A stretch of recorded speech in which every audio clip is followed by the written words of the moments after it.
आज कोरोना की जो महामारी है वो दिन प्रतिदिन बढ़ती जा रही है, यानी रोगियों की जो संख्या है वो दिन प्रतिदिन बढ़ती जा रही है। आज के टाइम का जो कोरोना फैल रहा है वो पहले जैसा कोरोना नहीं है। इसमें क्या हो रहा है कि ज़्यादातर रोगियों को सांस लेने में दिक्कत सी हो रही है, यानी कि ये पहला वेव नहीं है, ये दूसरा वेव है और दूसरे वेव में कुछ ज़्यादा ही दिक्कतें आ रही हैं। इससे क्या हो रहा है कि ऑक्सीजन की जो मांग है वो बढ़ती जा रही है। तो आइए आज मैं आपको बताऊंगा कि मेडिकल ऑक्सीजन जो है कैसे बनता है और किस तरीके से ये ऑक्सीजन जो है अस्पतालों में सप्लाई होता है। तो पूरा प्रोसेस जानेंगे हम आसान भाषा में। तो चलिए अब हम समझते हैं कि मेडिकल ऑक्सीजन जो है कैसे बनता है। आप सभी को पता है कि हवा जो है गैसों का मिश्रण है, यानी कि हवा में बहुत सारी गैसें जो है मिली हुई हैं। जैसे कि 78% नाइट्रोजन होता है, 21% ऑक्सीजन होता है और बाकी 1% जो है अन्य गैसें होती हैं। अब अन्य गैसें जैसे कि आपका यहाँ पे हो गया argon, helium, neon, krypton, xenon आदि।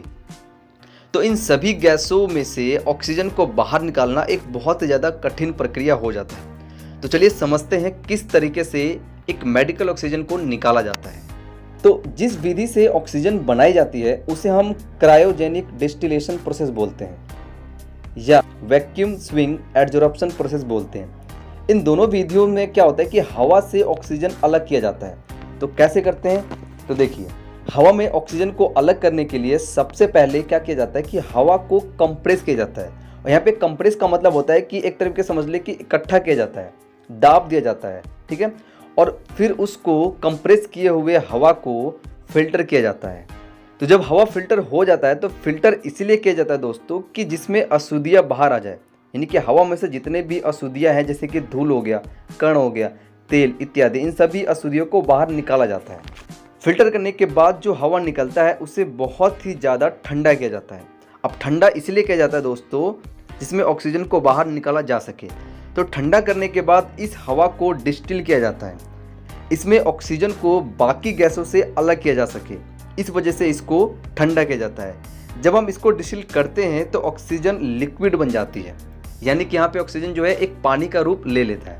तो आप स्क्रीन पर एक इमेज देख रहे होंगे जिसमें आप देख सकते हैं साफ साफ, जब हवा को हम तेजी से ठंडा करते हैं तो सबसे पहले जिनोन गैस निकलता है। आप इसका बॉइलिंग पॉइंट देख सकते हैं इमेज के अंदर, इसमें दिखा रखा है -108 डिग्री सेल्सियस। अगर आपको जिनोन गैस प्राप्त करना है तो आपको -108 डिग्री सेल्सियस पर इसको ठंडा करना पड़ेगा, तब आपको जिनोन मिलेगा। इसी तरीके से जब आप इसको और ठंडा करोगे तो इसमें से क्रिप्टॉन मिलेगा। तो क्रिप्टॉन को आप देख सकते हो कितने डिग्री सेल्सियस पर इसको ठंडा किया गया हुआ है। फिर आप यहाँ पे देख सकते हो कि तीसरे नंबर पर ऑक्सीजन है, यानी कि ऑक्सीजन को निकालने के लिए आपको 183 डिग्री सेल्सियस, यानी कि -183 डिग्री सेल्सियस पर इसको ठंडा करना होगा, तब जाके ऑक्सीजन प्राप्त होता है और फिर ये लिक्विड फॉर्म में बदल जाता है। तो आप इस तरीके से आप लिस्ट देख सकते हो कि अन्य गैस जो है किस तरीके से कितने डिग्री सेल्सियस पे हम इसको ठंडा करें कि अन्य गैस हमें प्राप्त हो जाए। तो ऐसे में अगर हम हवा को जमा करके उसे ठंडा करते जाएं तो सभी गैस बारी बारी से तरल बन जाएगी और उन्हें हम अलग अलग करके लिक्विड फॉर्म में जमा कर लेते हैं। तो इस तरीके से तैयार होता है लिक्विड ऑक्सीजन, यानी कि जो कि 99.5% तक शुद्ध होता है। अब दूसरी बारी क्या होती है कि ये जो अब ऑक्सीजन तो बन गया, ऑक्सीजन बनने के बाद जो लिक्विड ऑक्सीजन बना हुआ है वो अस्पतालों तक कैसे पहुंचाया जाता है। जो लिक्विड ऑक्सीजन है उसको मैन्युफैक्चरर्स जो है बड़े बड़े टैंकरों में स्टोर करते हैं और यहाँ से बहुत ठंडे रहने वाले क्रायोजेनिक टैंकर जो होते हैं जो मैन्युफैक्चर बड़े बड़े टैंकरों में, और यहाँ से जो लिक्विड ऑक्सीजन मैन्युफैक्चरर्स द्वारा बड़े बड़े टैंकरों में स्टोर किया जाता है वो क्या करते हैं, डिस्ट्रीब्यूटर तक भेज देते हैं। डिस्ट्रीब्यूटर जो है इसका प्रेशर कम करता है और जैसे ही प्रेशर कम करता है तो उसमें से गैस निकलता है।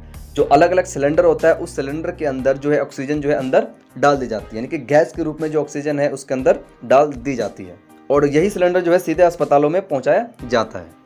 एक अनुमान के अनुसार मैं आपको एक डेटा बता देता हूं कि एक रोगी को 86,000 लीटर से अधिक ऑक्सीजन का उपयोग एक दिन में करता है, यानी कि उसको एक रोगी को एक दिन में 86,000 लीटर ऑक्सीजन चाहिए होता है। तो आपके मन में एक ऐसा प्रश्न आया होगा कि यार जब नेचुरल तरीके से धरती पर हमारे पास पहले ही ऑक्सीजन है तो ऑक्सीजन बनाने की ज़रूरत क्या है। तो दोस्तों इसके ऊपर एक अलग से एक वीडियो बनाऊंगा, तो आप एक काम करना, चैनल को सब्सक्राइब कर लेना कि जैसे ही मैं इसके ऊपर एक वीडियो बनाऊंगा तो आपके पास एक नोटिफिकेशन पहुंच जाएगी और आप उस वीडियो को देख सकोगे। तो सही बात है कि अगर नेचुरली में ऑक्सीजन हमारे पास पहले से ही है तो हम ऑक्सीजन क्यों बनाएंगे। तो दोस्तों इस तरीके से हवा में से ऑक्सीजन को निकाला जाता है। अगर आप इस वीडियो से अगर कुछ इन्फॉर्मेशन आपको मिला होगा तो वीडियो को लाइक कर देना और आने वाले वीडियो के लिए आप चैनल को सब्सक्राइब कर लेना। मिलते हैं एक दूसरे वीडियो में, तब तक के लिए धन्यवाद।